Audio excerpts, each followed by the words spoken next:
مغفرت کا ہو گیا سامان پھر رمضان.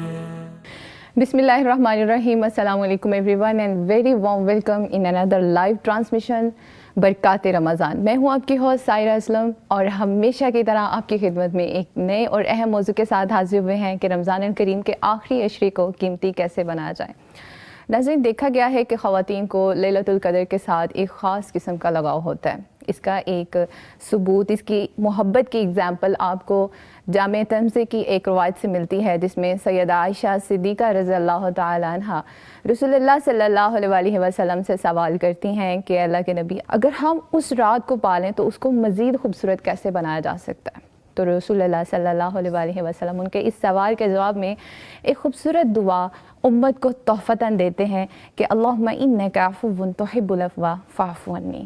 ناظرین، اگر اس دعا کی ٹرانسلیشن کو دیکھا جائے تو بڑے ہی خوبصورت ہمیں ایک لیسن ملتا ہے کہ امت کو آپس میں کس طرح سے زندگی بسر کرنی چاہیے، درگزر کا معاملہ کرنا چاہیے. اور اسی طرح کچھ خواتین ایسے بھی ہیں انفارچونیٹلی جو سوشل میڈیا کے اوپر سکرول ڈاؤن کرتے ہوئے اپنے وقت کو اور اس رات کو ضائع کر دیتی ہیں. تو جیسے کہ آج کا ہمارا ٹاپک ہے کہ رمضان الکریم کے آخری عشرے کو کیسے قیمتی بنایا جائے، اس پر ڈیٹیل سے گفتگو کرنے کے لیے ہمارے ساتھ ہمارے معزز مہمان موجود ہیں and we will shed light on all these aspects. ہمیں جوائن کیا ہے انیلا محمود صاحبہ نے، جو کہ اسلامک اسکالر ہیں اور سائیکالوجسٹ ہیں. Thank you so very much Aneela صاحبہ، آپ نے ہمیں جوائن کیا. اور ان کے ساتھ موجود ہیں استاذہ ڈاکٹر روبینہ کوثر صاحبہ، جو کہ وائس پرنسپل آف جامعہ صراط مستقیم. آپ کا بھی بہت شکریہ، آپ نے ہمیں جوائن کیا. اور ان کے ساتھ موجود ہیں استاذہ ام حمنہ زبیرہ محمدی صاحبہ، جو کہ وائس پرنسپل آف جامعہ تعلیم الاسلام للبنات ہیں. تو ناظرین، جیسے کہ ہمارا آج کا ٹاپک ہے کہ رمضان الکریم کے آخری عشرے کو ہم قیمتی کیسے بنا سکتے ہیں، ہم اپنی گیسٹ سے پوچھیں گے کہ انیلا صاحبہ کہ رمضان المبارک کا جو آخری عشرہ ہے، خواتین کا اس کے ساتھ خصوصی لگاؤ دیکھا گیا ہے، تو خواتین کی زندگی پر اس کا کیا اثر پڑتا ہے؟ بسم اللہ الرحمن الرحیم. السلام علیکم ورحمۃ اللہ. سب سے پہلے تو اتنے قیمتی موضوع کے اوپر یہ محفل سجانے کا پہ آپ کو بہت مبارکباد. تھینک یو سو اور مچ. یہ یقیناً بہت بر وقت اقدام ہے، کیونکہ رات سے ہماری طاق راتیں شروع ہو رہی ہیں پاکستان میں، اور یقیناً خواتین صبح سے ہی کچھ نہ کچھ پلان، بلکہ کافی دن سے ہی کچھ نہ کچھ پلان کر رہی ہوں گی. اچھا، خواتین کے لحاظ سے آپ نے پوچھا کہ ہماری زندگی کے اوپر لیلۃ القدر کے یا ان طاق راتوں کے کیا اثرات ہوتے ہیں نا. تھوڑا سا پیچھے چلے جائیں تو مجھے لگتا ہے کہ سب سے زیادہ جو متاثر ہوتی ہیں خواتین ہی ہوتی ہیں رمضان کے پورے مہینے سے. بالکل ایسا. اور کیونکہ زیادہ تر خواتین گھریلو محاذ کے اوپر ڈٹی ہوئی ہیں، تو اس میں جو ہے وہ ایک خصوصی پلاننگ، قرآن کے ساتھ جڑنے کی ایک خصوصی پلاننگ، یہ کچھ سالوں سے پاکستانی معاشرے کے اندر بہت بڑی تبدیلی آئی ہے کہ الحمدللہ لوگ جو ہے وہ تراویح میں بھی قرآن خواتین سننے جاتی ہیں. دورہ قرآن کا پاکستان میں بڑا اچھا ایک رجحان شروع ہوا. جی.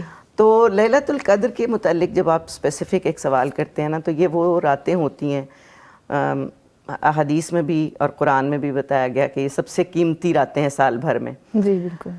تو بس یوں ہے کہ خواتین خصوصاً اس کا بہت شدت سے انتظار کر رہی ہوتی ہیں. جی. کہ جب بھی آپ دیکھیں ہمیں کوئی سیل پیکیج ملتے ہیں، ہمیں کوئی چیز رعایت سے ملتی ہے، تو سب سے زیادہ فائدہ اٹھانے والی اس میں خواتین ہوتی ہیں. تو یہ ایک اللہ تعالیٰ نے عورت کی فطرت بنائی ہوئی ہے کہ وہ جلدی لپکتی ہے اس چیز کی طرف. تو یہ ظاہر ہے سراسر خیر ہے، اور سراسر خیر کے لیے خواتین جو ہے وہ پوری پلاننگ کر کے رکھتی ہیں، پورا سال اس کا انتظار کرتی ہیں کہ اللہ رب العالمین ہمیں اللہم بلغنا فی لیلۃ القدر، تو ہمیں لیلۃ القدر تک پہنچائے. ایک جو چیز ہے وہ یہ کہ مجھے جو بہت زیادہ محسوس ہوتی ہے وہ یہ کہ ہم اپنے سب دکھ درد اور سب گلے شکوے سب ان کے حل ہونے کے لیے، اپنے مسائل کے حل ہونے کے لیے بھی، گناہوں کے بخشوانے کے لیے بھی ان راتوں کے منتظر ہوتے ہیں، اور اپنے مسائل کا حل ڈھونڈنے کے لیے بھی انہی راتوں کے منتظر ہوتے ہیں. کیونکہ اندازہ ہوتا ہے کہ ہم پورا سال اتنی ایفرٹ نہیں کر سکتے راتیں جاگنے میں اور اللہ تعالیٰ کے ساتھ کنیکشن بنانے میں. جب اللہ کہتے ہیں کہ میں آسمان دنیا پہ تو روزانہ آتا ہوں نیچے اور صدا کرتا ہوں کہ کون ہے جو مجھ سے مانگتا ہے، تو ہم پورا سال شاید اپنی مصروفیات میں اتنی جو ہے وہ ایکٹیولی اس میں پارٹیسپیٹ نہیں کرتے رات کی عبادت میں. لیکن یہ چونکہ اسپیسیفک کر دیا گیا کہ 5 راتیں ہیں، اس میں ان طاق راتوں میں جاگ کے ڈھونڈنا ہے، تو خواتین کے لیے بہت آسان بھی ہو جاتا ہے. تو ہم پورا سال ہی ان راتوں کا انتظار بھی کرتے ہیں، اور پھر کئی سالوں کا جو پیکیج مل رہا ہے اور اس میں بھی ظاہر ہے کہ ہم اس کو اویل کرنے کے لیے بھی خواتین خصوصاً، اور چونکہ گھر کے ماحول کو بنانے کی بھی ہم ذمہ دار ہوتے ہیں، تو ہم پورے گھر کے ماحول کو جو ہے وہ تبدیل کر دیتے ہیں. اور اللہ کرے کہ اس کو ہم پا بھی لیں، انشاءاللہ پا لیتے ہیں، اور پھر اس کے بعد جو ہے وہ پورے فیملی کو اس میں انوالو کرنا، کیونکہ رسول اللہ صلی اللہ علیہ وسلم کا یہی ارشاد ہے کہ اپنے گھر والوں کو بھی اسی پوری پریکٹس کے اندر اپنے ساتھ شامل کرو. تو یہ اثرات تو ہیں. ابھی جیسے آپ نے عفو کی بات کی ہے، تو نرم دلی خصوصاً بہت زیادہ آخری عشرے کے اندر ہمارے دلوں کے اندر معجزن ہوتی ہے. اور ہم اللہ کو واسطہ بھی یہی دیتے ہیں کہ تجھے بھی معاف کرنا پسند ہے بہت، تو تو ہمیں معاف کر دے. تو اس سے پہلے آف کورس ہم یہ کوشش کرتے ہیں، کیونکہ ہمیں احادیث میں ہی یہ چیز بھی ملتی ہے کہ اس کی دعا قبول نہیں کی جاتی جس کے دل میں سختی ہو اپنے رحم کے رشتوں کے لیے. تو انشاءاللہ یہ ساری چیزیں ہیں جو اثرات ہی کے اندر ہیں. دل بھی نرم ہوتے ہیں، رشتے بھی سنورتے ہیں، ہمارے گھر بھی سنورتے ہیں، اور انشاءاللہ ہمارا نامہ اعمال بھی سنور جاتا ہے. بالکل، اللہ اکبر. جی محترمہ ڈاکٹر روبینہ کوثر صاحبہ، جیسے کہ ابھی محترمہ نیلا صاحبہ نے ہمیں بتایا کہ اس کے ہماری زندگی پر کیا اثرات ہوتے ہیں، تو اسپیشلی رمضان الکریم کے آخری عشرے میں اگر اس کو لے کر بات کی جائے تو روحانی ترقی کے کون سے اصول ہم اپنا کر اس کو پا سکتے ہیں؟ الحمدللہ وکفا والصلاۃ والسلام علی سید الانبیاء. السلام علیکم ورحمۃ اللہ وبرکاتہ. وعلیکم السلام. ابھی جو آپ نے مجھ سے پوچھا، روزے کا اصل مقصد ہی روحانیت ہے. مثلاً اللہ رب العزت نے جو ہمیں حکم دیا کہ روزہ رکھو، یا ایھا الذین آمنوا کتب علیکم الصیام، کہ تمہارے اوپر اے ایمان والو روزے فرض کیے گئے، کما کتب علی الذین من قبلکم. اس کے ساتھ ہی اللہ خبر دینا جیسے تم سے پہلے لوگوں پہ فرض کیے گئے تھے. تو اس کا مقصد کیا ہے فرض کرنے کا؟ لعلکم تتقون، تاکہ تم روحانی بلیدگی کو پہنچ جاؤ. کیونکہ آج کل قرآن عرض میں جتنے بھی مذاہب ہیں، ہر مذہب میں کسی نہ کسی شکل میں روزے کا تصور موجود ہے. اور لوگ روحانی ترقی کے لیے اور نروان حاصل کرنے کے لیے بھی اس کو رکھتے ہیں روزے کو. اور اسلام نے روزے کو تعلقات کو چھوڑ کے یا لذتوں کو چھوڑ کے نہیں کہا کہ تم ساری دنیا چھوڑ دو اور اللہ کی طرف آ جاؤ. اس کو ساتھ کہا کہ تعلقات کو اپناتے ہوئے، لذتوں کو اپناتے ہوئے اپنی سب خواہشات کو ہم جو ہے وہ اللہ کے حکم کے تابع کر دیں. تو اسی سے پھر ہم روحانی ترقی بھی پا سکتے ہیں. کیونکہ دیگر مذاہب جو ہیں یا جو اعلیٰ روحانی مدارج طے کرنے والے لوگ ہیں، وہ 4 چیزوں کو طے کرتے ہیں، پھر اس مرحلے تک پہنچتے ہیں. وہ کھانا پینا چھوڑ دیتے ہیں، سونا چھوڑ دیتے ہیں، لوگوں سے بات کرنا چھوڑ دیتے ہیں، یا وہ تعلقات ہی توڑ دیتے ہیں، لوگوں سے ملنا جلنا چھوڑ دیتے ہیں. تو اللہ رب العزت نے مسلمانوں سے بھی ان 4 چیزوں کا ہی مطالبہ کیا ہے. سب سے پہلے کہ ہم کھانا پینا چھوڑ دیتے ہیں اللہ کی رضا کے لیے. سحری سے لے کے ہم افطاری تک کھانے پینے سے رک جاتے ہیں، کیونکہ زیادہ کھانا جو ہے یہ ہماری صحت کے لیے بھی اچھا نہیں ہے، یہ شکاوت قلبی کا سبب بھی بنتا ہے. دوسرے نمبر پہ پھر کلام کو ضبط کرنا بھی سکھایا اللہ رب العزت نے، کہ روزہ دار جو ہے جب وہ روزے سے ہو تو وہ فضول اور فحش گفتگو نہ کرے. وہ اپنے آپ کو سمجھے کہ وہ روزے سے ہے. اگر کوئی اس سے ایسی کوئی بات بھی کرے تو وہ کہہ دے کہ انی صائم، کہ میں روزے سے ہوں. وہ لغو اور فضول گفتگو سے اجتناب کرے، چھوڑے اس کو. اور پھر منام آتا ہے، تیسری جگہ پہ نیند آتی ہے. اب نیند جو ہے، جو مدارج روح کے طے کرتے ہیں، وہ کئی دن تک نہیں سوتے، کئی ہفتوں تک نہیں سوتے. تو یہاں پہ اللہ رب العزت نے ہماری روحانی ترقی کی ٹریننگ کرتے ہوئے ہمیں جو یہ چیز بتائی کہ ہم رمضان المبارک کے پورا مہینہ میں ہم قیام اللیل کرتی ہیں، تراویح کا اہتمام کرتی ہیں، اور سحری کے وقت خود بخود ہم اپنی نیند کو چھوڑتی ہیں اور خود ہی اللہ کی بارگاہ میں اٹھ کے حاضر ہو جاتی ہیں. یعنی ہم اہتمام کرتی ہیں کہ ہم کم سوئیں اور زیادہ اللہ کی عبادت میں جو ہے وہ وقت گزاریں. جی. اور چوتھے نمبر پہ لوگوں سے ملنا جلنا. اللہ نے اس کو بھی ضبط کرنے کا ہمیں طریقہ بتایا کہ زیادہ لوگوں سے ملنا جو ہے وہ وقت کے ضیاع کا سبب بنتا ہے. بالکل ایسا ہے. کیونکہ جب ہم باتوں میں لگ جاتے ہیں تو بعض اوقات انسان وہ بات بھی کہہ بیٹھتا ہے جو اس کو کہنی نہیں ہوتی, اور دل بھی مردہ ہو جاتے ہیں. جی. تو اس لیے اسلام نے ہم کو سکھایا کہ ہم ان چاروں مدارج کو طے کرتے ہوئے ترقی کے منازل کو پا سکتے ہیں. نہ ہم دنیا کو چھوڑیں گے, جی, نہ ہی ہم اپنی خواہشات کو ترک کریں گے, لیکن اللہ کے حکم کے تابع ہوتے ہوئے ہم جو ہے وہ سارے کام جو ہیں وہ کریں گے اور روحانی ترقی کے روح کو بھی ہم پا لیں گے. جی بالکل. اس کا مطلب ہے کہ اسلام ہی ہمیں انسانیت سکھا رہا ہے. اگر کوئی انسان اسلام کو فالو کرتا ہے تو انسانیت کے اعلیٰ درجوں پہ فائز ہو جاتا ہے. جی, اس کے ساتھ ہی حمنا صاحبہ آپ نے گفتگو سنی ہے ڈاکٹر روبینہ کوثر صاحبہ کی. تو آپ ہمیں بتائیے گا کہ رمضان کے آخری عشرے میں جو نعت اور حمد کے ذریعے روحانی کیفیت ہے اس کو ہم کیسے بلند کر سکتے ہیں؟ نحمدہ و نصلی علی رسولہ الکریم, اما بعد. بسم اللہ الرحمن الرحیم. ماشاء اللہ سے بہت اچھا آپ نے کویسچن کیا ہے. Thank you. کہ یہ جو حمد ہے اس میں اللہ کی تعریف کی جاتی ہے, اور نعت جو ہوتی ہے اس میں نبی علیہ الصلاۃ والسلام کی تعریف ہوتی ہے, نبی علیہ الصلاۃ والسلام کی مدح سرائی کی جاتی ہے. اور حمد جب انسان پڑھتا ہے, جب اللہ کی تعریف میں کچھ الفاظ کہتا ہے یا گنگناتا ہے, اس کا انداز یہ ہوتا ہے کہ اس کے دل کے اندر اللہ کی محبت انتہائی درجے کی ہوتی ہے. اللہ کی الفت اس قدر اعلیٰ درجے کی چلی جاتی ہے کہ انسان پھر اپنے مگن کے اندر اور اپنی آواز کے اندر اور اپنے انداز کے اندر وہ حمد گنگناتا ہے اپنے انداز کے ساتھ. اور جب یہ انداز انسان کے اندر آ جاتا ہے پھر انسان کو اللہ کی پہچان بھی ہو جاتی ہے. بالکل. اور جب اللہ کی پہچان ہو جاتی ہے نا, پھر انسان کہتا ہے اللہ ہم تیرے ساتھ تیری رحمتوں کے بھی اتنے ہم منتظر ہیں. ہم اس مہینے کے اندر تو ویسے بھی اللہ کی رحمتیں ہیں. بالکل. اور انسان سوچتا ہے کہ اللہ تیری رحمتیں ہم دیکھ رہے ہیں, ہمارے اوپر تیری رحمتیں شامل حال ہیں, اور تیری اتنی عنایتیں ہیں, تیری اتنی رحمتیں اور نعمتیں ہیں ہمارے اوپر.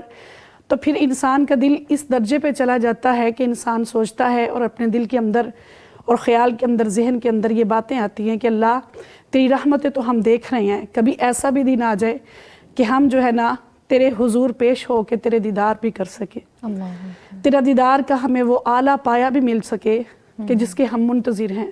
اور وہ کیسے ہوگی؟ جب ہمارے دل کے اندر حب الہی ہوگی, حد درجہ کی حب الہی ہوگی. اور دوسرا آپ نے کہا ہے کہ نعت رسول, وہ یہ ہے کہ اللہ کے نبی علیہ الصلاۃ والسلام کی جس قدر محبت ہمارے سینے میں ہوگی, ہم اس طرح سے نعت پڑھیں گے, نبی علیہ الصلاۃ والسلام کی تعریف کریں گے. اور ہمارا تو دل کے اندر نبی علیہ الصلاۃ والسلام کی محبت اس قدر ہے کہ ہم نبی علیہ الصلاۃ والسلام کے ساتھ اعلیٰ درجے کی محبت کرتے ہیں, جس کی وجہ سے ہماری زبان سے, ہمارے الفاظ سے کچھ ایسی باتیں نکلتی ہیں جس کو نعت کہا جاتا ہے. اور نعت کے اندر نبی علیہ الصلاۃ والسلام کی تعریف ہوتی ہے. یہ ایک مسلمان اور یا امتی ہونے کا تقاضا ہے کہ نبی علیہ الصلاۃ والسلام پہ نعت پڑھی جائے, عقیدت کے ساتھ سنا جائے, سنایا جائے, نعت پڑھی جائے.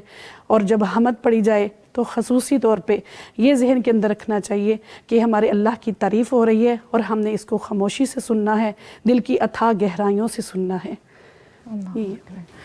بہت زبردست, بہت زبردست. یعنی کہ پتہ چلتا ہے کہ اگر ہمیں رسول اللہ سے محبت ہے تو صرف اس کے لیے زبان کے الفاظ ہی نہیں, عملی طور پر بھی ان کے تمام احکامات کو ہمیں فالو کرنا ہوگا. Thank you.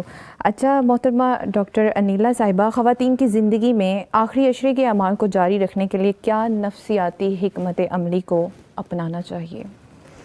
اچھا یوں ہے کہ ہمیں خصوصی طور پر پلان کرنا چاہیے. انسان کسی بھی مذہب سے تعلق رکھتا ہو نا, اس کو میڈیٹیشن سے 1 to 1 کہیں, ابھی جو آپ دیکھتے ہیں ایک تازہ جو نئی دنیا نے ایک کانسیپٹ دیا ہے می ٹائم کا, تو کہ ہر بندے کو ایک اپنا بہت پرسنل سپیس چاہیے, پرسنل ٹائم چاہیے. اور اگر یہ ٹائم آپ کا اس کے ساتھ گزر رہا ہو جس نے آپ کو بنایا ہے, تو یہ اس وقت کو دیکھیں کہ کتنے 4 چاند لگ جاتے ہیں نا. اور میڈیٹیشن انسانی فطرت کے اندر ہے. جب بھی وہ کسی بھی روحانی ترقی کو اپنی روح کو نرچر کرنا چاہتا ہے, اس کو کوئی غذا فراہم کرنا چاہتا ہے, تو اس کو کچھ عرصے کے لیے بہرحال یہ ایک وقت درکار ہوتا ہے جس میں وہ سوشلی ڈیٹیچ ہو جائے. اور آپ دیکھتے ہیں اس کو ہم مختلف مذاہب میں دیکھتے ہیں, رہبانیت کے نام پہ ہے یا اور کسی طرح سے. تو مجھے بہت پیارا لگتا ہے کہ یہ بتانا کہ انسان کی جو پیشانی ہے وہ اپنے مسجود کی تلاش میں رہتی ہے. اور یہ جو قرآن آپ کو پیغام دیتا ہے وسجد واقترب کا, اس کو اگر آپ سمجھنے کی کوشش کریں تو اس کی جو سب سے بڑی معراج ہے نا, وہ لیلۃ القدر کی یہ طاق راتوں میں ہوتی ہے کہ آپ سجود کرتے ہیں اور آپ بالکل اللہ کے ساتھ ذاتی تعلق میں ہوتے ہیں, ڈیٹیچ ہوتے ہیں پوری اپنے سوشل فیبرک سے. تو آپ وہ سب کچھ پا سکتے ہیں اگر آپ اس کے لیے کوئی پلان کرتے ہیں, اگر آپ خود کو اپنی اس سارے دائرہ کار سے الگ کر کے اللہ رب العالمین کے حضور پیش ہوتے ہیں. تو اسی لیے اسی ضرورت کو محسوس کرتے ہوئے غالباً اللہ تعالیٰ نے اعتکاف کی جو ہے وہ اجازت دی, بلکہ کہا کہ یہ 10 دن ایسے ہیں کہ تم مساجد میں بھی گزارو اور مردوں کے لیے بھی, اور اس طرح یہ ایک بہت بڑا پیکیج ہے جو اللہ تعالیٰ ہمیں دیتے ہیں اس ضرورت کو محسوس کرتے ہوئے کہ انسان اگر اپنے جو وہ 365 دن جو فرائض سر انجام دے رہا ہے اس میں سے اگر وہ 10 دن نکال لیتا ہے الگ سے, اور وہ اپنی زندگی کے وہ 10 دن ایک طرح سے الگ رکھ کے صرف اللہ رب العالمین کے ساتھ تعلق بناتا ہے, تو یہ اس کے لیے باقی 11 مہینے بہت زیادہ کارآمد ہوتے ہیں. یہ بالکل ایسے ہی ہے جیسے ہم مہینے کے شروع میں آغاز میں ایک گروسری کرتے ہیں اور راشن ڈال لیتے ہیں. تو یہ سال کے آپ سمجھیں کہ اگر یہ کچھ دن ہیں جس میں آپ اپنی روحانی ایک بالیدگی کے لیے بہت لمبا سفر طے کرتے ہیں. بہت کیونکہ یہ رات جو قدر کی ہے اس کی مجھے بہت مزہ آتا ہے. اگر اس کو ہم آسان سی گفتگو میں رکھیں تو مجھے بڑا اچھا لگتا ہے کہ قدر کے ایک تو معنی قسمتوں کے ہیں, اور قدر کا ایک معنی جو ہے وہ ویلیو کرنے کے ہیں. تو مجھے لگتا ہے کہ اگر انسان اس رات کی ویلیو کو جان لے کہ جس قرآن کی بدولت, یہ جس قرآن کے صدقے اور جس قرآن کے طفیل میں ہمیں 83 سال کی عبادت کا اجر مل رہا ہے, کئی ہزار مہینے کی, تو 1000 مہینے کے برابر کی. یہ تو مفسرین یہی بتاتے ہیں کہ اصل میں یہ الف جو ہے اس کا مطلب بے شمار ہے. ٹھیک ہے, تو یہ ظاہر ہے کہ آپ کو ایک بہت تسلی دیتا ہے, روحانی تسلی دیتا ہے. ہم اپنے کلینکس میں بیٹھتے ہیں, کونسلنگ کرتے ہیں, تو میں آپ کو بڑی مزے کی بات بتاؤں, ہم پیسہ لیتے ہیں سننے کے. آپ آتے ہیں, اپنا دکھ کہتے ہیں, اپنا درد کہتے ہیں, اور ہم اس کے پیسے چارج کرتے ہیں. تو یہ تو وہ جگہ ہے جہاں پہ پھر آپ بغیر کچھ دیے لیتے ہیں اور بے شمار اپنی جھولی پھیلا کے خزانے بھرتے ہیں اپنی جھولی کے اندر. تو یہ یقیناً آپ کی تسلی کا اور آپ کو اس دربار میں اپنی بات کہنے کا موقع ملتا ہے جو آپ دیکھتے ہیں کہ عام حالات میں کسی بھی مقتدر شخصیت تک پہنچنا آپ کے لیے کتنا مشکل ہوتا ہے. اقتدار والوں کے تو دروازے ہی عوام پہ بند ہوتے ہیں, لیکن یہاں پہ دروازے نہ صرف کھلے ہیں بلکہ اللہ تعالیٰ اپنے نبی کریم صلی اللہ علیہ وسلم کے ذریعے اعلان کرواتے ہیں کہ جاؤ امت کو بتاؤ کہ یہ راتیں کس قدر قیمتی ہیں. اور آقا نکل کے آتے ہیں اور یہ خبر دیتے ہیں کہ آخری طاق راتوں میں اس کو تلاش کر لو. تو یہ یقیناً ایسا ہے کہ ہماری روحانی ترقی اور ہماری نفسیاتی تسکین کا باعث بنتی ہے کہ آپ نے اتنا بڑا ایک ٹاسک اچیو کیا ہے, ٹھیک ہے, اور اتنا بڑا خزانہ اپنی جھولی میں سمیٹ لیا ہے. تو یہ آپ کی بہت بڑی نفسیاتی تسلی کا باعث بنتا ہے. پھر آپ نے اپنے دکھ درد وہاں کہہ دیے ہیں جہاں سے حل ہونے کی یقینی امید ہے, ٹھیک ہے, انما اشکو بثی وحزنی الی اللہ. پھر اس کے بعد یہی رمضان کا جو رکوع ہے اس میں اللہ تعالیٰ نے کہا ہے کہ میرے بندوں کو خبر کرو بھائی کہ اذا سالک عبادی انی فانی قریب اجیب الدعوات الداعی اذا دعان فلیستجیبوا لی ولیؤمنوا بی لعلہم یرشدون. تو یہ مجھے تو یہ جو آیت ہے پورے اس میں رمضان کی فرضیت کے رکوع میں, یہ تو مجھے یقین جانے کی اتنی بڑی پکار لگتی ہے کہ دنیا میں ہم مانگنے والوں کو دھتکارتے ہیں, دنیا مانگنے والوں سے نفرت کرتی ہے, اور ہم دیکھتے ہیں جب کسی مستحق بندے کو تو ہماری پیشانی کے اوپر بل پڑ جاتے ہیں کہ ابھی اس نے مانگا کہ مانگا. لیکن یہاں عجیب معاملہ ہے کہ عطا کرنے والا خود منتظر ہے کہ آؤ مانگو اور میں خود تمہاری دعاؤں کی, تمہاری پکار کا جواب بھی دوں گا, سنوں گا اور جواب دوں گا. کیا کمال کا. اور ہر شخص کو اس کی پکار کا نہ صرف یہ کہ حل ملتا ہے, جواب ملتا ہے, بلکہ اس کو محسوس کروایا جاتا ہے کہ تم میرے دربار میں آئے تھے, میں نے تمہارا اکرام کیا ہے. تو یہاں یہ واحد دربار ہے پوری کائنات میں جہاں پہ سوالی کا اکرام کیا جاتا ہے. جی بالکل محسوس بھی کیا گیا ہے کہ جب ہم اللہ کو پکار رہے ہوتے ہیں نا تو ہمارا اسپرچولیٹی کا لیول ایسا ہوتا ہے, ہم فیل کر رہے ہوتے ہیں اللہ آنسر کر رہا ہے. بالکل ٹھیک ہے, آپ کو کمیونیکیشن فیل ہوتی ہے اور آپ کو معلوم پڑتا ہے کہ آپ کی ملاقات کس ذات سے, کس ہستی سے ہو رہی ہے. ٹھیک ہے نا. تو یہ کچھ چیزیں ہیں جو بہرحال, اور یہ سارا سال پھر آپ اس کو جاری رکھنا چاہیں تو اس کا نسخہ آپ کے ہاتھ میں قرآن کی صورت میں تھما دیا گیا ہے, جس کے طفیل یہ ہمیں رات عطا کی گئی ہے. تو وہ ہم سے واپس تو نہیں نہ لے لیا جاتا, تو پورا سال ہمیں دیا جاتا ہے کہ اس کے ساتھ جڑے رہو, اس کو پڑھو, اس کو تلاوت کرو, اس کو سمجھو, اس پر عمل کرو, اس کے نظام کو جاری اور ساری کرو. تو تمہارے لیے 11 مہینے جو ہے اس کی برکات اسی طرح سے جاری اور ساری رہیں گی. تمہاری ہر رات بھی قدر کی رات ہو سکتی ہے اگر قرآن کی قدر کو پہچان لیتے ہو. تو یہ بہت ہی اہم اور آسان فہم بات ہے, بہت آسان فہم بات ہے کہ آپ سے وہ چیز نہیں لی جاتی 5 راتوں کے بعد جس کے طفیل میں یہ 5 راتیں ہمیں دی گئی ہیں. اللہ اکبر. ٹھیک ہے, جزاک اللہ خیر, آپ نے بہت زبردست طریقے سے ہماری خواتین کی رہنمائی کی ہے. اچھا محترمہ ڈاکٹر روبینہ کوثر صاحبہ, قرآن و حدیث کی روشنی میں آخری عشرے کی برکات حاصل کرنے کا بہترین طریقہ کیا ہے؟ جیسا کہ ابھی ڈاکٹر صاحبہ بتا رہی تھیں کہ یہ پورا پیکج جو ہے اللہ رب العزت جو ہے وہ عطا کر دیتے ہیں رمضان کے مہینے میں. اور خود جب اللہ رب العزت نے جس آیت میں, جس رکوع میں یہ حکم دیا رمضان کا, اسی میں اللہ پھر اینڈ پہ کہتے ہیں وَأَن تَصُومُوا خَيْرٌ لَكُمْ, کہ تم روزے رکھو گے تو یہ تمہارے لیے بہتر ہے, ان کنتم تعلمون, اگر تم جانتے ہو تو یہ تمہارے لیے بہترین ہے. کیونکہ تم اب سارا سال ہم سے بہت سی لغزشیں جو ہیں وہ ہو جاتی ہیں, اور ہم یہ چیز کو فیل کرتی ہیں, اس چیز کو کہ ہم کوئی ایسا موقع ہو, کوئی ایسی جگہ ہو جہاں پہ بیٹھ کے ہم اپنا دل اللہ کے آگے ہلکا کر لیں اور پھر ہم جو ہے وہ اللہ سے اپنی بخشش کروا لیں. تو یہ جو مہینہ جو ہمارے اوپر آیا ہے رمضان المبارک, یہ بخششوں کا مہینہ ہے اور مغفرتوں کا مہینہ ہے. اور یہ جو ابھی اتنی سپیڈ سے گزرا ہے, آج انشاءاللہ پہلی طاق رات ہوگی ہماری. تو یہ ان طاق راتوں میں اللہ رب العزت کا فضل ڈھونڈنا اور اس پورے آخری عشرے میں اللہ کے مغفرت طلب کرنا, اور یہ سارا کچھ جو ہے وہ اللہ رب العزت نے ہم کو سکھا دیا اپنے نبی کی زبان سے. کیونکہ آپ صلی اللہ علیہ وسلم نے جب قیام اللیل کے بارے میں, طاق راتوں کے بارے میں بات کی, اور پھر آپ صلی اللہ علیہ وسلم کی پیاری محبوب بی بی حضرت عائشہ صدیقہ رضی اللہ تعالی عنہا نے آپ سے پوچھا کہ اے اللہ کے نبی صلی اللہ علیہ وسلم, اگر ہم اس رات کو پا لیں تو پھر ہم کیا کریں, کیا دعا ہم کو پڑھنی چاہیے؟ تو آپ نے فرمایا کہ اگر اے عائشہ اگر تم اس رات کو پا لو تو پھر تم نے دعا کیا کرنی ہے, اللہم انک عفو تحب العفو فاعف عنی, کہ اللہ تو معاف کرنے والا ہے, معاف کرنے کو پسند کرتا ہے. تو اب یعنی اللہ خود بندے کو طریقہ سکھا رہے ہیں کہ اللہ سے اگر معافی کے طلبگار ہونا ہے تو پہلے بندوں کو معاف کرنا ہوگا. دوسروں کو معاف کریں گے تو اللہ ہمارے حقوق جو ہے وہ ہم سے, جو بندوں کے حقوق ہمارے اوپر ہیں جو لاگو ہوتے ہیں, اگر ہم ان کو پورا کریں گے تو پھر ہماری یہ دعا بھی شرف قبولیت کو پہنچ جائے گی. کیونکہ لیلۃ القدر کے کئی معنی جو ہیں وہ تفاسیر میں ملتے ہیں. اس میں سے ایک معنی تنگی کا بھی ہے کہ لیلۃ القدر کی رات تنگی والی رات اس لیے ہے کہ اس میں فرشتے اس قدر اترتے ہیں آسمان دنیا سے, آسمان آتے ہیں جبریل امین علیہ السلام کے, جیسا کہ آپ نے پڑھا ہوگا کہ 600 پارے ہیں جبریل علیہ السلام کے. تو آپ صلی اللہ علیہ وسلم نے صرف 2 بار حضرت جبریل امین کو پورے پروں کے ساتھ دیکھا. تو لیلۃ القدر کی رات وہ رات ہے جس میں جبریل امین اپنے پورے پر کھولتے ہیں اور فرشتوں کا نزول ہوتا رہتا ہے. اس قدر نزول ہوتا ہے کہ زمین تنگ پڑ جاتی ہے.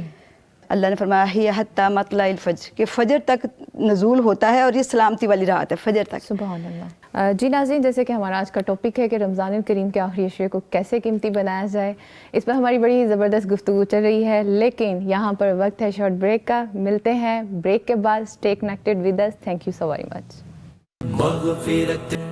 ویلکم بیک ناظرین, آپ دیکھ رہے ہیں ہمارا پروگرام لائیو ٹرانسمیشن برکات رمضان, اور میں ہوں آپ کی ہوسٹ سائرہ اسلم, اور ہمارا اس ٹائم ٹاپک چل رہا ہے کہ رمضان الکریم کے آخری عشرے کو قیمتی کیسے بنایا جائے.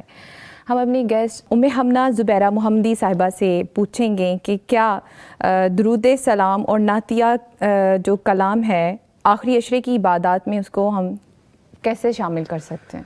اللہ قرآن کے اندر فرما رہے ہیں ان اللہ و ملائکتہ یصلون علی النبی یا ایھا الذین آمنوا صلوا علیہ وسلموا تسلیما.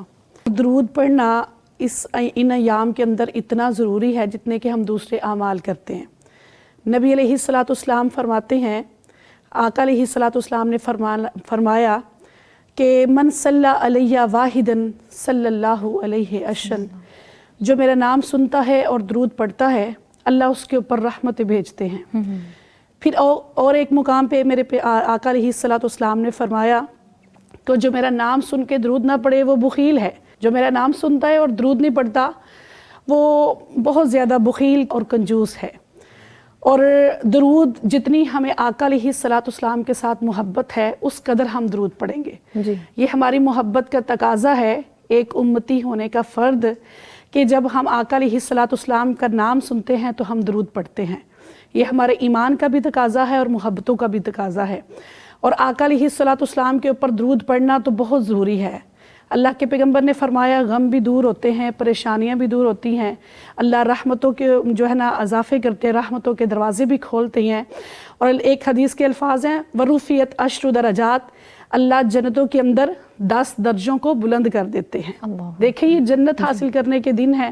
جنت اللہ سے ہماری تو یہی کوشش ہوتی ہے کہ ہم نیک اعمال کریں اور اللہ ہمیں جنت دے دے. اور خصوصاً یہ آخری ایام کے اندر جس قدر ہم دوسری نیکیاں کر رہے ہیں اور درود بھی ہم انشاءاللہ پڑھیں گے ان ایام کے اندر اور کثرت کے ساتھ پڑھیں گے. جیسا کہ آقا علیہ الصلوۃ والسلام نے فرمایا کہ جو میرے اوپر دن کے اندر 100 دفعہ درود پڑھے گا تو اللہ اس کی 100 ضرورتیں پوری کر دے گا. ٹھیک ہے. اور نبی علیہ الصلوۃ والسلام کے اوپر درود پڑھنا یہ ہر امتی کے اوپر لازم اور ضروری ہے.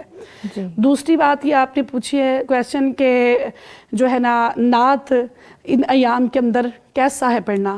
تو ویسے تو نعت جو ہے وہ ہمیں سارا سال پڑھنی چاہیے. میرے آقا علیہ الصلوۃ والسلام کی نا تعریف حسان بن ثابت رضی اللہ تعالی عنہ کیا کرتے تھے. ان کے الفاظ تھے کہ وَأَحْسَنَ مِنْكَ لَمْ تَرَكَتُّ عَيْنِي وَأَجْمَلَ مِنْكَ لَمْ تَرِدِ النِّسَاءُ خُلِقْتَ مُبَرَّأً مِنْ كُلِّ عَيْبٍ كَأَنَّكَ قَدْ خُلِقْتَ كَمَا تَشَاءُ. اور جو میں کہتی ہوں جو نعت پڑھتے ہیں نا وہ اللہ کی محبت کے اندر، اللہ کے نبی کی محبت کے اندر، اللہ کے محبوب جو ہے ہمارے لیے سراپا رحمت ہے ساری کائنات کے لیے.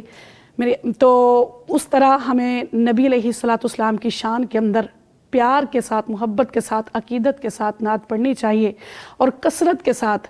یہ ہماری محبت کا تقاضا ہے کہ ہم آقا علیہ الصلوۃ والسلام کے اوپر درود پڑھیں ان ایام کے اندر بھی اور پورا سال بھی، ہر رات کے اندر، ہر دن کے اندر، صبح و شام کے جو اذکار ہیں جو ہمارے آقا علیہ الصلوۃ والسلام نے ہمیں سکھائے ہیں ان کے اندر بھی ہم نبی علیہ الصلوۃ والسلام کے اوپر درود کثرت سے پڑھیں جیسا کہ اللہ اور اللہ کے فرشتے بھی پڑھتے ہیں. اور یہ ہماری دعا ہے اللہ کے نبی کے لیے رحمت کی. اور اللہ سے دعا ہے کہ اللہ ہم سب کو درود کثرت کے ساتھ پڑھنے کی توفیق عطا فرمائے تاکہ کل قیامت والے دن ہمیں اپنے نبی کی سفارش نصیب ہو جائے. کیونکہ جس کا میرے نبی نے وعدہ کیا ہے ہمارے ساتھ، تو انشاءاللہ ہم نبی علیہ الصلوۃ والسلام کے اوپر محبت کے ساتھ درود پڑھیں گی تو ہمیں کل قیامت والے دن اپنے محبوب پیغمبر علیہ الصلوۃ والسلام کی سفارش نصیب ہو جائے گی. جی محترمہ، ویسے دیکھا گیا ہے کہ لوگ جب نعت پڑھ رہے ہوتے ہیں موسٹلی میں نے سنا ہے نعت خواں کو وہ مبالغہ رائی بہت زیادہ کرتے ہیں. ان کے بارے میں آپ کا کیا خیال ہے؟ ان کے بارے میں یہی خیال ہے جیسے کہ یعنی کہ خدا کا رتبہ وہ یعنی کہ نبی علیہ الصلوۃ والسلام کی شان نا وہ خدا کی شان کے ساتھ ملا دیتے ہیں. اور ہم تو اس بات کی اجازت نہیں دیتے. ہم تو نعت ویسے ہی پڑھتے ہیں جیسے حسان نے پڑھی تھی. جی بالکل. جیسے عمر فاروق میرے نبی علیہ الصلوۃ والسلام کی تعریف کیا کرتے تھے، ابوبکر صدیق کیا کرتے تھے. جی زبردست، ماشاءاللہ بہت اچھے سے آپ نے ہمیں وضاحت کر دی اس چیز کی. اچھا محترمہ انیلہ صاحبہ، آپ جیسے کہ جان رہی ہیں آخری عشرے چل رہے ہیں، اس میں اور باقی جو 11 مہینے ہیں ان کو کس طرح سے ہم خواتین نے گزارنا ہے؟ کچھ ٹپس بتائیں جو ہم خواتین کے لیے اسپیشلی زیادہ اطمینان کا باعث بنے. اچھا، میں ابھی سوچ رہی تھی سائرہ، بڑی مزے کی بات ہے، ایک مثال میرے ذہن میں آ رہی ہے کہ اگر آپ نے کبھی ریس ہوتی ہوئی دیکھی ہو، دوڑ، جی ٹھیک ہے، اولمپک میں دیکھی ہوگی، تو کھلاڑی جو ہے نا وہ شروع میں سٹارٹ میں اتنا زور نہیں لگاتا. جب وہ اینڈ لائن کے قریب پہنچتے ہیں تو سب کھلاڑی they keep the best energies, ٹھیک ہے. تو یہ ہمارے لیے اب ایک طرح سے وننگ لائن کے قریب پہنچنے کا بالکل جو ہے وہ ہمیں اس وقت اپنی پوری انرجیز جو ہے نا وہ باقی چیزوں سے نکال کے اور اس کے اندر جو ہے وہ ڈالنی ہے تاکہ ہم انشاءاللہ وننگ لائن تک پہنچ جائیں. ایک تو یہ بات ہے. دوسرا یہ جو اگر عورت ہونے کے ناطے میں آپ کو بتاؤں, پریکٹیکل ٹپس ہمارے اوپر بہت ساری گھریلو ذمہ داریاں ہیں, رشتے نبھانے کی ذمہ داریاں ہیں, بلکہ رشتے نبھانے کی سب سے زیادہ ذمہ داری تو عورت کے اوپر ہی ہوتی ہے, جیسا کہ ہم پریکٹیکلی دیکھتے ہیں. خاندان کو جوڑنے ویسے تو دونوں کے اوپر ہے, لیکن پریکٹیکلی ہم دیکھتے ہیں زیادہ بوجھ عورت نے اپنے کندھوں پہ اٹھایا ہوتا ہے. تو مجھے یوں محسوس ہوتا ہے سائرہ کہ اگر ہم خاتون ہونے کے ناطے عشرائے لیلۃ القدر شروع ہونے سے پہلے نیت کر لیں کہ یا رب العالمین میں جو کام بھی کروں جائز وہ آپ میری عبادت میں قبول کر لیجئے, تو یقین کریں کہ پھر آپ کا سحریاں بنانا, آپ کا افطاریاں بنانا, آپ کا اپنے گھر صاف کرنا, اپنے بچوں کی دیکھ بھال کرنا, اپنے شوہر کی دیکھ بھال کرنا, ہم ایکچولی عبادت سمجھتے ہی نوافل کو ہیں. ہم عبادت سمجھتے ہیں بہت اپنے آپ کو. اللہ تعالیٰ نے تو میری ہر چیز کو عبادت قبول کر لینا ہے, صرف نیت کے اوپر ڈیپینڈ کرتا ہے. تو یہ ایک سب سے بنیادی ٹپ یہ ہے کہ اگر ہم یہ نیت اللہ کے حضور کر لیں, اور اللہ نے کوالٹی دیکھنی, کوانٹٹی دیکھنی نہیں. ہاں جی, اچھا ایک بات, دوسرا زور دیا ہی نہیں گیا. اللہ تعالیٰ تو مجھے بہت آسانیاں دیتا ہے, وہ بار بار کہتا ہے کہ میں تو یرید اللہ بکم اليسر ولا یرید بکم العسر, میں تو تمہیں مشکلوں میں ڈالنا ہی نہیں چاہتا. مشکلات میں تو ہم نے خود اپنے آپ کو ڈالا ہوا ہے. ایک اور بات اس میں آپ کو بتاؤں جو ہمیں حدیث مبارکہ سے ملتا ہے, اس رات کو گزارنے کا طریقہ, ڈھنگ, دعا ہے, ٹھیک ہے. ایک دعا, اس کا مطلب ہے کہ آپ جو بھی کچھ کرنا چاہیں ساتھ کے دعا کر رہے ہوں تو انشاءاللہ آپ کی وہ سارے کام عبادت کنسیڈر کیے جائیں گے. اچھا پھر اس کے بعد جو ہے نا, یقیناً میں بار بار ایک بات کہہ رہی ہوں, دیکھیں جب وقت کم ہوتا ہے نا تو پھر ہم چاہتے ہیں کہ سب سے زیادہ کوالٹی والا کام کر لیں, تو اس میں الدعاء هو العبادہ, بالکل, تو دعا عبادت ہے. پھر اس کے بعد جو ہے نا قرآن بجائے بہت زیادہ نمبر آف عبادت, نمبر آف پاراز, نمبر آف آیات, تو اس کی تدبر میں گزارا جائے, قرآن کے ساتھ جڑ کے, عبادتوں کے ساتھ جڑ کے, بالکل 1-to-1 ریلیشن شپ میں اللہ تعالیٰ کے ساتھ مزے کرتے ہوئے. تو ہمیں یہ 11 مہینے ایسا نصیب نہیں ہوتا.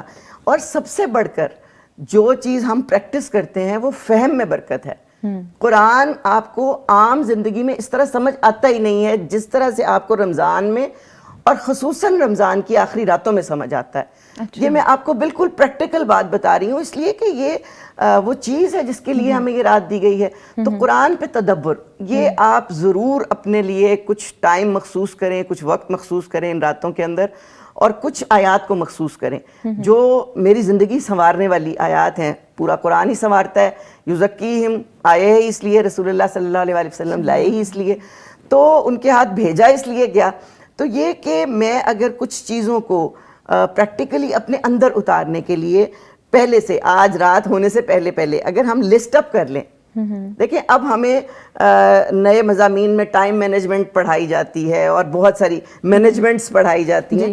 تو اگر ہم کچھ چیزوں کو آج ہی بیٹھ کے دوپہر تک, رات تک ان کو ایک اس کی شارٹ لسٹنگ کر لیں کہ ہمیں یہ اپنی شخصیت کے اندر سے چیزیں نکالنی ہیں, یہ پیدا کرنی ہے, ٹھیک ہے. اس کے اوپر پھر ہم محنت کریں ان راتوں کے اندر, اللہ سے ہدایت مانگیں, تو آپ یقین کریں آپ کے 11 مہینے جو ہے نا وہ اس جد و جہد کے اندر بہت آسانی سے گزریں گے, اور آپ کی شخصیت بالکل ایک نئی شخصیت بن کے نکلے گی. کیونکہ اللہ کا وعدہ ہے کہ رمضان سے جب آپ نکلتے ہیں تو کس طرح کے نکلتے ہیں, بالکل آپ کے سارے گناہ, اور یہ کہا گیا کہ میری امت کا محروم شخص وہ ہے, بد نصیب شخص وہ ہے جس نے رمضان کو پایا اور اس نے اپنی مغفرت نہیں کرائی.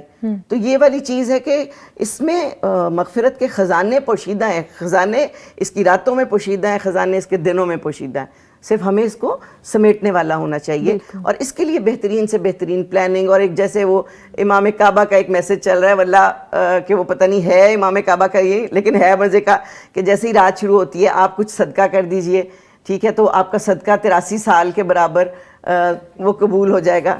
اسی طرح سے اور یہ کہ آپ فلاں فلاں یہ تسبیحات پڑھ لیں تو وہ 83 سال کے برابر ہوں گی. تو یہ بڑی مزے کی ٹپس ہیں اس طرح کی, ہمیں ایک دوسرے کو یاد کراتے رہنا چاہیے. اور جو بھی ہم کریں گے انشاءاللہ بس یہ کہ جو لغو ہے اس کو چھوڑنے کی کوشش خصوصاً, اور جو ہم ٹائم کلنگ کے نام پہ چیزیں کر رہے ہیں ان کو چھوڑنے کی بہت زیادہ خصوصی کوشش ہو. یہ نہ ہو کہ شیطان ہم سے یہ قیمتی گھڑیاں کسی اور طرح سے ضائع کروا دے. وہ گناہ کے نام پہ تو ضائع نہیں کرواتا, لیکن لغو کے نام پہ وہ بہت آسانی سے ہمارا وقت ضائع کرا دیتا ہے, اور وہ جو گھڑی ہمیں جنت میں پہنچانے والی تھی وہ کہیں راستے میں ہی جو ہے وہ خرچ ہو جائے گی. اس لیے بس اس وقت کو بہت زیادہ قیمتی سمجھتے ہوئے اس دفعہ رمضان کے آغاز میں نے ایک پریکٹس کرائی لوگوں سے. میں نے کہا ذرا 24 کے ساتھ ضرب دیں 30 کو اور دیکھیں کہ آپ کے پاس کتنے منٹ بنتے ہیں رمضان کے مہینے کے. تو 43,200 منٹ غالباً بنے, اور سب لوگوں نے پھر میں نے کہا اب اتنے لمحات کو, اتنے منٹس کو ان کی ذرا کیلکولیشن کر لی ہے تو ان کی اب جو ہے وہ اسپیسیفیکیشن بھی کریں, اور اس کو پورا ٹائم ٹیبل بنائیں کہ آپ نے رمضان میں کیا کرنا ہے, خصوصاً ایک ان لمحات کو کس طرح سے کیش کرانا ہے. یہ آپ کے پاس بہت بڑی ایک دولت ہے وقت کی. پھر آخری راتیں تو ہیں ہی بہت بڑی دولت, تو ان کو تو کیش کرانے کے لیے بس پوری پلاننگ ہو, کم وقت میں ہم اور زیادہ سے زیادہ کیسے حاصل کر سکیں. اس 83 سال کو بھی ہم مزید کئی گنا بڑھا سکتے ہیں اگر ہم نے پلان کیا ہوا. ٹھیک ہے جی, تھینک یو. جی ناظرین, آپ اچھے سے سمجھ چکے ہوں گے, اور اسپیشلی ہماری خواتین بھی, کہ رمضان کریم کے یہ جو آخری عشرہ چل رہا ہے نا, اس میں کس طرح سے ہم خود کو انہینس کر کے اپنی ایک اور نئی زندگی کا سفر شروع کر سکتے ہیں. جی اب ڈاکٹر روبینہ کوثر صاحبہ, رمضان الکریم کے آخری عشرے میں ہم اللہ کے قرب کے لیے کس طرح کی علمی اور فکری محافل کا انعقاد کر سکتے ہیں؟ یہ رمضان کا مہینہ جو ہے یہ پورے کا پورا تزکیہ نفس کے لیے ہے جی, اور یہ روح کو پاک اور صاف کرنے کے لیے ہے. اور روزے کا مقصد بھی اللہ رب العزت نے جو بتایا وہ یہی ہے, لعلکم تتقون, تاکہ تم متقی بن جاؤ. جی اب اللہ کے ساتھ تعلق باللہ بنانے کے لیے, تعلق جوڑنے کے لیے ہمیں قرآن کے ساتھ تعلق جوڑنا پڑے گا, کہ تعلق بالقرآن ہوگا تو ہی ہم اللہ کی طرف پلٹ سکتے ہیں. کیونکہ قرآن جو ہے یہ پورے کا پورا مربوط ہے, منظم ہے, آپس میں اٹیچ ہے, ایک دوسرے کے ساتھ آیات ملی ہوئی ہیں. کیونکہ اللہ رب نے جب سٹارٹنگ ہم سورہ بقرہ کو سٹارٹ کرتے ہیں تو ہم سب سے پہلے جو آیت پڑھتے ہیں یہی ہے, ھدی للمتقین, کہ یہ کتاب جو ہے یہ متقین کے لیے ہدایت ہے. پھر آگے اللہ بار بار تقوی کے بارے میں بات کرتے ہیں, اور پھر روزے کو لانے کا مقصد بھی اللہ رب یہی کہتے ہیں, لعلکم تتقون, تاکہ تم متقی بن جاؤ. تو متقی ہم اسی وقت ہی بن سکتے ہیں جب ہمیں اللہ کا ڈر اور خوف اللہ کا ہمارے دل میں ہو, اور ہمیں یہ پتہ ہو اللہ ہم سے کیا ڈیمانڈ کر رہے ہیں. کلام اللہ کو پڑھ کے سمجھیں, تعلق بالقرآن ہم جو ہے وہ مضبوط کریں. اس کے لیے ہم جو ایسی محافل ہیں وہ یا تو اپنے گھروں میں سٹارٹ کریں. جی جی, اگر ہم قرآن کو سمجھنے والیاں ہیں تو ہم اپنے گھر میں سٹارٹ کر لیں, ورنہ ہم ایسی جو ہے جہاں پہ یہ پروگرامز ہو رہے ہیں, دورہ قرآن ہو رہا ہے, تفسیر القرآن ہو رہا ہے, ہم ان میٹنگز کو اٹینڈ کریں, ان محافل میں جائیں اور اپنے جو ہے پالش کریں اپنے ایمان کو. جی, کیونکہ اگر ان دنوں میں ہم اپنے ایمان کو پالش نہ کر سکیں تو پھر ہم کس چیز کے انتظار میں ہیں, پھر ہم جو ہے اپنا تزکیہ نفس نہیں کر سکتی. اگر اپنے گھر میں نہیں, محلے میں ہے, کہیں مسجد میں ہے, ہمیں اس میں ضرور شرکت کرنی چاہیے. پھر فہم قرآن کی طرف آئیں. اچھا, جب آپ اٹینڈ کر لیں, آپ اس مجلس میں شرکت کرنے لگ جائیں جس میں قرآن کے ساتھ تعلق مضبوط ہو رہا ہے, قرآن کے ساتھ تعلق جوڑا جا رہا ہے, پھر آپ اپنے فہم کو, آپ قرآن کو سمجھنے کی طرف آ جائیں. کیونکہ قرآن جو ہے اللہ رب بار بار فرماتے ہیں کہ کیا کوئی ہے قرآن کو سمجھنے والا. ہم نے قرآن کو آسان کر دیا, تو پھر فہم قرآن کی طرف آیا جائے, قرآن کو سمجھا جائے, اس کے مطالب پہ, اس کے تراجم پہ غور کیا جائے کہ اللہ رب العزت ہم سے کیا چاہ رہے ہیں. کیونکہ یہ جو مہینہ ہے یہ بڑی سپیڈ سے جا رہا ہے, اور اس کی 10 راتوں میں, اور کیونکہ قرآن اور رمضان کا تعلق بھی آپ کو پتہ ہے بہت مضبوط ہے.